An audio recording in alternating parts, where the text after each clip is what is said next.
How do you think Francis is best remembered? What does he mean to your church and your faith? That's a great question. Well, to start, Pope Francis is a pope of the people, a shepherd amongst all shepherds, an individual who is so incredibly down to earth. And as a young priest myself, I'm about to come up on a whole year of being ordained. He is somebody who is incredibly welcoming, warm, charity filled, and as you said, about love, about mercy, and about compassion. That is something that we try to emulate within the priesthood. So he came in with a lot of expectations, a lot of controversy. We all heard the stories of what had happened in the previous conclave with Ratzinger, then Benedict, and Bergoglio's protestations to not want to be considered, which of course made him that much more admirable to so many in the Curia. How do you want fellow Catholics to judge what he wasn't able to do? People thought he'd come in and take up the mantle of John 23 in terms of fighting to end celibacy, to elevate women, and those things weren't done, and he actually got pretty quiet about them and wound up getting hit with the stink of the scandals of allegations himself and in terms of what he would engage in not. What do you want people to have perspective on about that, Father? That's a really great question. Well, in short, the papacy is such a big role, to put it simply, and probably doesn't give it enough justice. To be on the chair of Peter, there is so many people looking at you, and there's also so many expectations from whichever side. Within American politics, we look at one side or the other as a general idea of a tug of war. If one side wins this time, the next round, the next side should probably win. But it's not so within the Curia. At least we try not to have it be that way. In the past year, the movie Conclave just came out, which was a pretty great movie, but it also shines a light on where exactly does church politics play a role within the actual development of the church. And to say that it doesn't would be naive of me.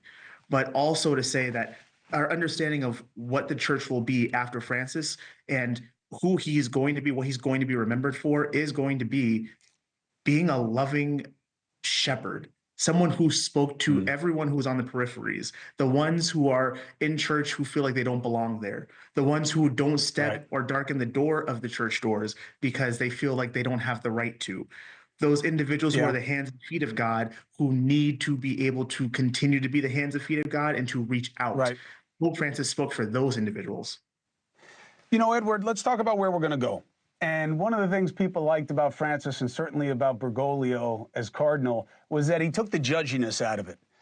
He created the controversy around, who am I to talk about, whether a divorced person should be getting that or whether a gay person is loved by God or not. I'm not in the business of that. Let's just love mercy.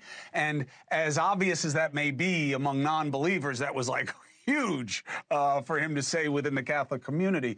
But the idea that who comes next will follow and be like him, I can't find anyone who agrees with that, who follows the Curia and these machinations that manifest in the conclave. What do you think? Well, I think that when you look at the heart of Pope Francis, and this is really personal to me, I was blessed to meet him on a few occasions very briefly, but he got to actually give a Pope Mobile ride to my own son in one of the Wednesday audiences in St. Peter's. And I think that gets the heart of who this man was. He just did things differently. He wanted people to be seen, to be known, and he picked random kids. He just started doing that, as no Pope had ever done that before. But I think it's a sign of what he wanted to do for the church as a whole. And that's what I hear you highlighting, Chris, is that Pope Francis saw that we live in a very wounded world, people coming from difficult backgrounds, poverty, fracturing of the human family, human community. And Pope Francis wrote about how so many people experience alienation, loneliness, suffering, abandonment. And those souls that need the love and mercy of Jesus the most, those are the souls that sometimes feel unworthy to have a relationship with Christ. They feel maybe judged by Christianity or excluded in some way from the church. And that's why Pope Francis, if I had to pick one word that really gets the heart of who he is, it's compassion. And he just wanted to show the world, this is the love of Jesus. And it's for everybody. He wanted to remove whatever obstacles that are there pastorally so that people can have that personal encounter with the love of Jesus himself.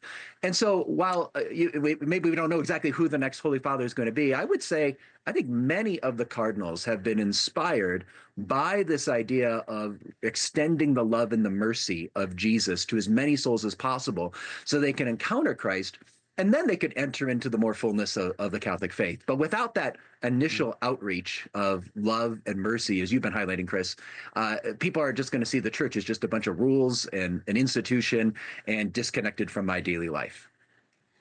I'll tell you what, though, you can't sleep on that, Edward, because what we're seeing right now is a flight to orthodoxy and certainty, right? As we have more chaos, as we have more disruption of rules and norms and what is and what there isn't, you're seeing in these new Catholics that are being made, converts are coming from no faith background, a desire for that. I can't tell you how many young Catholics talk to me about tithing and fasting and, and the rules and the strictures. And, you say to them, oh, yeah, you spend any time in a soup kitchen lately? Have you gone through your closets and given stuff to the church for other people? And they're like, wait, what? No. There's a different mindset right now. And I wonder if the church, that really does suit the conservatism within the Curia. That idea that those are the rules. We got to get back to that. I mean, there are a lot of people who still want Latin Mass. I mean, I'm fine with it. I'm an Agnus Dei guy, but it's an interesting path. That is not what Francis wanted, not as cardinal, not as pope. Well, let me say I'm blessed to work with a missionary organization that works with college students all around the United States and in Europe and in Mexico. And I meet these young people, and I do see, yes, they love the idea of liturgy and they love the idea of the doctrines and inspired to live a virtuous life. And that's all great. But these people, they're the same ones that love taking a picture with Pope Francis at our big conference. Is one of their favorite things to do is we got a little cardboard cutout. They love Pope Francis. They're inspired by him. And I'll say I've met so many of them that do actually go out on the streets and serve the poorest of the poor. They love going on mission. They love being not just somebody that throws money at the poor, which is something Pope Francis wrote about. He said, we have to have a real encounter with the poor. It's not enough to just write a check and give of your excess. Do you actually talk to the poor? Do you know their names? Are you their friends? Do you touch them?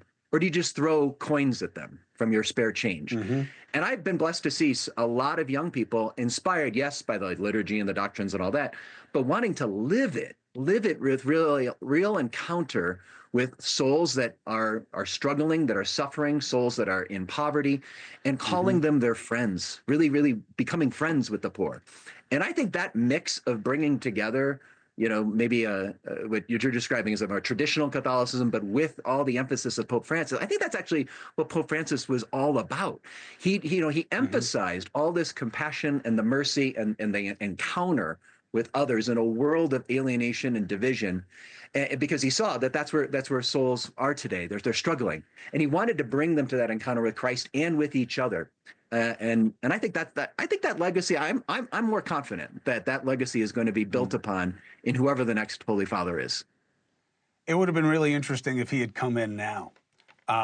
It would be such a study in contrast. But I really appreciate your perspective. We'll talk again because we have to get through the respectful rituals of allowing Francis to pass on and meet the Father, and then we'll get into the conclave. It's interesting, though, he picked 80% of the people who are going to vote, but doesn't mean they're like him. And it doesn't mean that their heads are in the right place. They're a more diverse palette, but we'll see. And this nonsense about the cardinal from New Jersey, the day the Curia allows an American to be Pope, wow, that will really be a boost to faith, let me tell you. Maybe, we'll see. Father Lambert, thank you. It's great to meet a new priest. God bless you with your vocation and helping others. There's no higher form of service. What a gift to you and your family. And Dr. Sri, thank you for being with me. I don't like how you played with the volume there in the beginning. I'm losing here as it is. I don't need games like that, Edward. Don't do that to me again. Wasn't very holy of you. Everyone wasn't very Catholic. Take care, fellas. Thank you. God bless and be well. Happy Easter. He is risen. And who will rise next to the top of the Vatican structure? We'll see. Hey, thanks for watching. Go to joinnn.com to find NewsNation on your screen. And don't forget, click the red subscribe button below to get more of NewsNation's fact-driven, unbiased coverage.